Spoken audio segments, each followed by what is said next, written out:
Ito na po ang aking address sa aking si Cheska. Nang isilang ka sa mundong ito, laking tuwa namin ng mama mo. Sa kanyang unang pag-uha, tagaktak ang luha sa labis na tuwa. Ang kanyang unang salita, animoy tula ng isang makata. Labis-labis ang saya, mukay di maibunta. Sa una mong hakbang, nakitaan ka na ng tapang, harapin ang kapalaran, anuman ang nakalaan. Lumipas ang araw, mga buwan at taon, ikay nag-aral, nagdalaga, nagkolehiyo, at nakatapos ng opugusiya.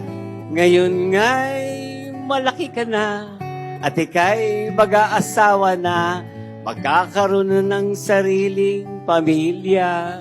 At ang una kong tinutukan, anong klaseng katauhan, itong lalaking iyong pakakasalan. At natuntun ko namang si Matt Palay. Ano sa tingin nyo? Okay naman!